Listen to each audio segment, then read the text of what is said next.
में सबसे श्रेष्ठ फलदाता एक ही साधन है और वह है श्रीमद् भागवत शास्त्र का प्रवचन। उसके द्वारा भगवान श्री कृष्ण की लीलाओं का गान, उनका पठन, उनका श्रवण ये तत्काल मोक्ष देने वाली साधन है। कलयुग के आदि काल में श्रीमद् भागवत के श्रवण मात्र से जब राजा परीक्षित को मुक्ति मिल गई तो सभी ऋषियों को एक बड़ा विस्मय हुआ था। उनका संशय दूर करने के लिए सत्यलोक में मैंने तराजू बांधकर मुक्ति के सब साधनों को तौला था। उस तौल में अन्य सभी साधन हल्के पड़ गए थे। अपने महत्व के कारण केवल भागवत ही सबसे भारी रहा। जब मनुष्य के जन्म जन्मांतर का पुण्य उदय होता है तभी उसे इस भागवत शास्त्र के द्वारा श्री कृष्ण भगवान की लीला अमृत पान करने को मिलता है। यह भागवत रूपी कथा जिसके द्वारा श्री कृष्ण भक्ति की अमर गंगा समस्त लोकों में बह रही है, यही कथा परम सत्य व महान सत्य कर्म और परम साधन है। वत्स, तुम इस समय हिमालय के मध्य में स्थित बद्रिका आश्रम की ओर प्रस्थान करो। वहां प्रभु के शब्द विग्रह ओंकार का ध्यान करने से तुम्हें उनके दर्शन होंगे, जो उस महान साधन का अनुष्ठान करेंगे जिससे भक्ति और उसके दोनों पुत्रों ज्ञान और वैराग्य को परम सुख मिलेगा, परम आनंद मिलेगा। जो आज्ञा प्रभु।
भगवान श्री सनक, सनंदन, सनातन और सनत कुमार के श्री चरणों में आपके छोटे भाई नारद का प्रणाम स्वीकार हो। हे देवर्षि, आपका कल्याण हो। हम आपकी कठोर तपस्या से प्रसन्न हुए। कहो, क्या इच्छा है? प्रभु, सबसे पहले मुझे यह आशीर्वाद दीजिए कि हरि चरणों में मेरी भक्ति अचल रहे। हे नारद, आप तो स्वयं मूर्तिमान भक्ति ही हो। केवल आपका नाम लेने से ही प्राणी मात्र के मन में भक्ति जागृत हो जाती है।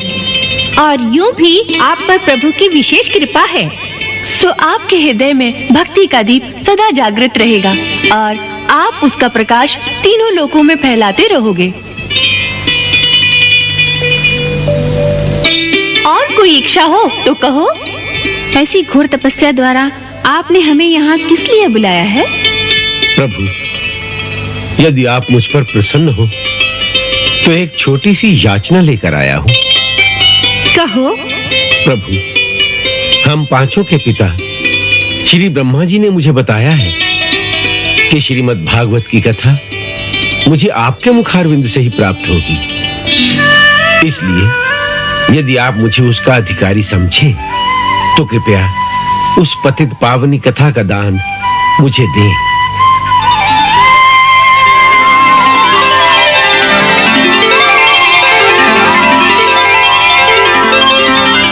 नारद, आप पति कुशल याचक हैं। आपने अति सुंदर दान मांगा है। श्रीमद् भागवत में भगवान श्री कृष्ण की लीलाओं का बड़ा सुंदर वर्णन है।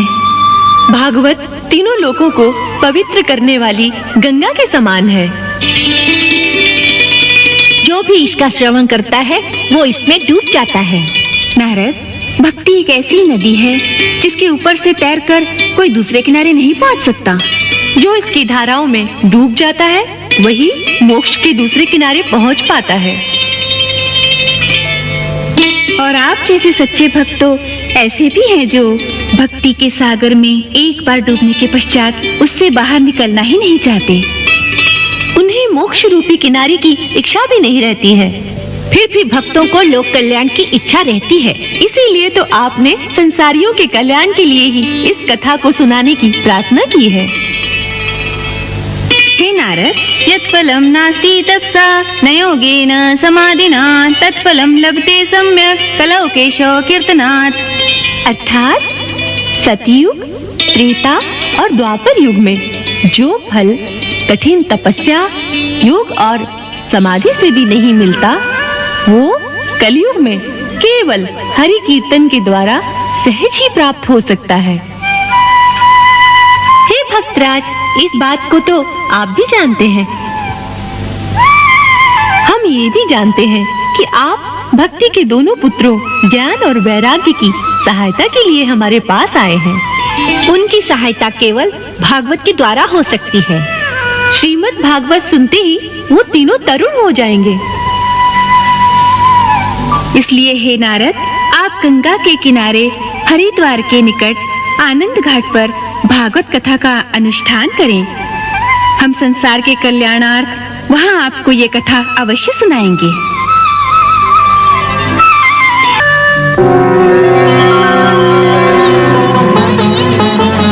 कृष्ण हरे श्री कृष्ण हरे, कृष्ण हरे श्री कृष्ण हरे। चारों दिव्य कुमारों ने भागवत कहना प्रारंभ किया। कृष्ण हरे श्री कृष्ण हरे, कृष्ण हरे श्री कृष्ण हरे। कल्याणी श्री कृष्ण कथा का अमृत सबको बांट दिया। कृष्ण हरे श्री कृष्ण हरे, कृष्ण हरे श्री कृष्ण हरे। तेजोमय मुख भाव पूर्ण वाणी ने सबको मोह लिया। कृष्ण हरे श्री कृष्ण हरे, कृष्ण हरे श्री कृष्ण हरे। भक्ति ज्ञान वैराग्य जगे जब श्री हरि नाम का अमृत पिया। कृष्ण हरे श्री कृष्ण हरे, कृष्ण हरे श्री कृष्ण हरे, कृष्ण हरे श्री कृष्ण हरे। उपनिषदों और 6 शास्त्रों का सार है जो मनुष्य के सारे जीवन को प्रभावित करता है। हे महाभाग सूत जी, आपका ज्ञान करोड़ों सूर्यों के समान प्रकाशमान है, जिससे अज्ञान रूपी अंधकार का नाश हो जाता है। हम सबका विश्वास है कि हमारी इस यज्ञ भूमि नैमिषारण्य में आपका आगमन भगवत इच्छा के इसी कारण हुआ है कि हम भी आपके मुखारविंद से श्रीमद् भागवत महापुराण की वही कथा सुने जिससे भगवान श्री कृष्ण की प्राप्ति होती है। कृपया हमें भी वही कथा अवश्य सुनाइए। महर्षि शौनिक और समस्त ऋषिजन, आपने साधारण संसारियों का कल्याण करने के लिए ही श्री कृष्ण लीला की ये कथा सुनने का आग्रह किया है। इसलिए मैं प्रसन्न होकर तुम्हें संपूर्ण सिद्धांतों का वो निष्कर्ष सुनाता हूं जो जन्म मृत्यु के भय का नाश कर देता है। शौनिक जी, राज्य को चोर और लुटेरे नष्ट कर देते हैं। तुमने ये सब सोचे बिना श्राप देकर यह सिद्ध कर दिया है कि कच्ची बुद्धि वाले को अधिक शक्ति